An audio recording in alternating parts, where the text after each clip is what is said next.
في البداية أشكر الجميع، جميع من حضر مؤازرة لجميع الأخوة المشطوبين اليوم بقرار جائر، والشكر كذلك موصول لمضيفنا الليلة أخوي مساعد قريفة، وأسأل الله التوفيق له.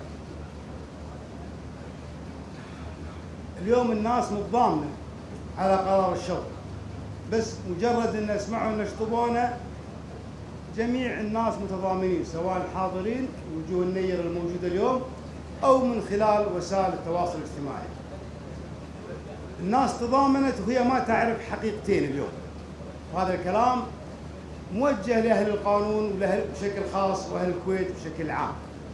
ترى حنا اليوم مشطوبين بقرار بدون سبب، وهذا الأخواني موجودين، مع احترامي لكل من تكلم أو تحدث. ترى حنا اليوم مشطوبين فقط.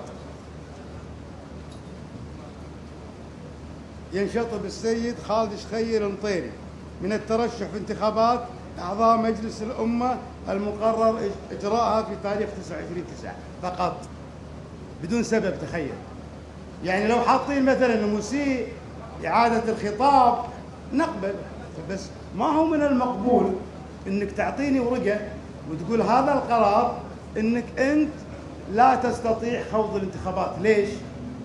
عطني السبب، أنا بروح محكمة. ليش شاطبني؟ وهذا خلل كبير في القرار. الخلل الثاني وهو خلل أكبر من الخلل الأول.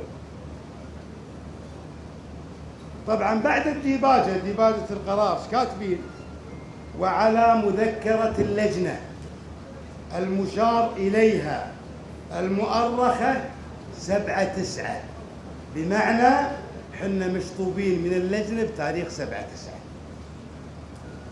اللجنة رفعت قرارها، وهذا الكتاب قرار الشطب. نحن مشطوبين من الانتخابات بتاريخ 7/9.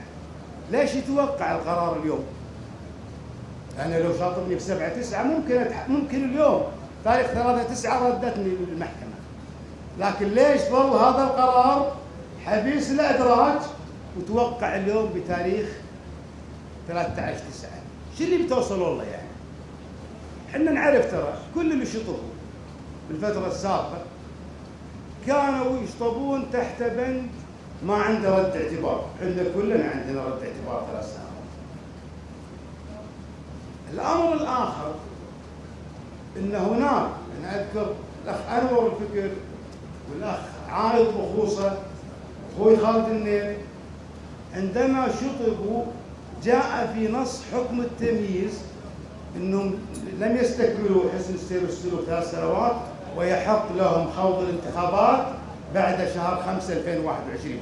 هذا حكم تمييز وفقا للكلام اللي قاعد يصير. هو القصد إقصاء ناس معينين، يقولوا لنا من البداية من 7/9 أنتم مشطوبين، ونروح يطلع اليوم 13/9 يطلع قرارنا من المحكمة. لكن شنو القصد وشنو الفكرة؟ انك انت تاخرنا قبل الانتخابات باسبوعين وتقول روح المحكمة. هذا النهج ما عاد اصبح مقبول. اليوم الناس كلها متفائلة من العهد الجديد ومن حكومة الشيخ احمد النواب، لكن هذه الاجراءات اللي قاعدة تصير تخلي الناس تقول ان التفاؤل ما هو في محله. امر اخر ومهم جدا، ما هو بس متعلق في قضيتنا هذه، في 5 حوادث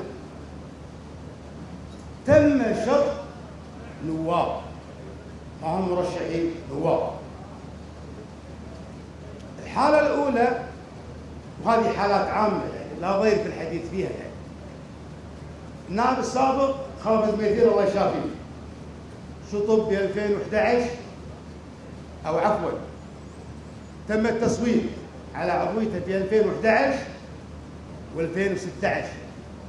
كان هناك أحكام عرض رئيس مجلس الأمة الأحكام على المجلس وكان بالتصويت، بمعنى أن القرار النهائي كان للمجلس. تم التصويت على خالد ميثير وإبقاء عضويته ب 2011، كذلك تم التصويت عليه مرة أخرى وإبقاء عضويته في 2016. الحالة الثانية كانت الجمعان حربش ووليد الطلطبائي كان عليهم أحكام، وجاء رئيس مجلس الأمة وقال لهم تصويت، صار التصويت اللي تذكرونه وتم إسقاط عضوية جمعان الحربش ووليد الطلطبائي. الحادثة الأخيرة والأهم حادثة الدكتور بدر الداهوم. بدر الداهوم نعم كان هناك حكم محكمة الدستورية، وبالمناسبة يعني قضية إن احنا ما عندنا سبب واضح ليش طولنا.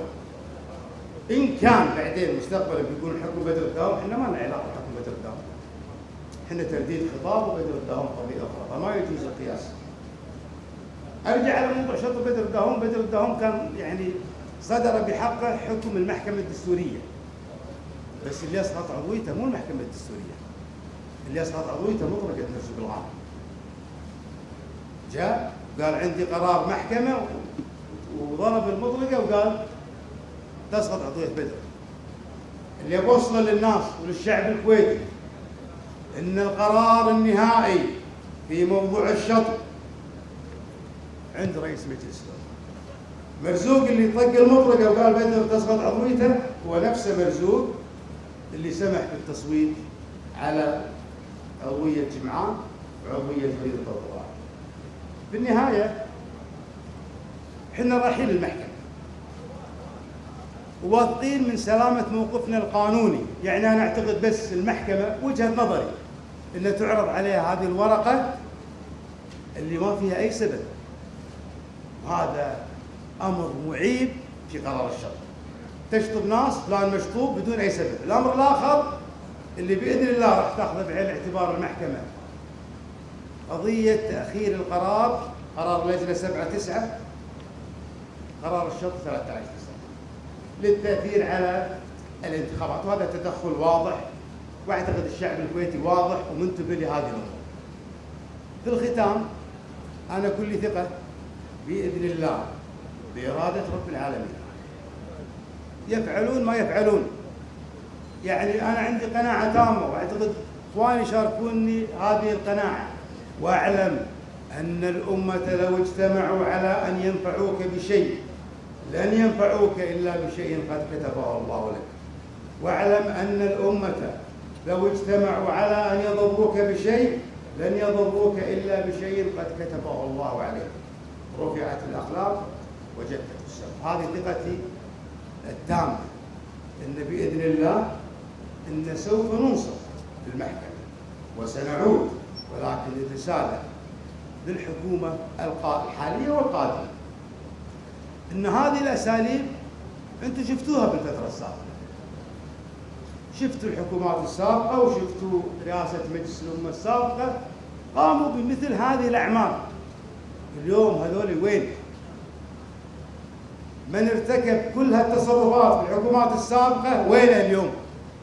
فأنا أتمنى أن المرحلة القادمة لا تخذلون الشعب، اتركونا كسياسيين، ترى الشعب متفائل في هذه المرحلة، لا تخذلون الشعب وتجعلون الشعب يرجع في كلامه في قضية التفاؤل الزائد. نحن أمام اختبار واستحقاقات قادمة، وبإذن الله أنا كل ثقة في المرحلة القادمة أن سينصفنا القرار. والسلام عليكم ورحمة الله.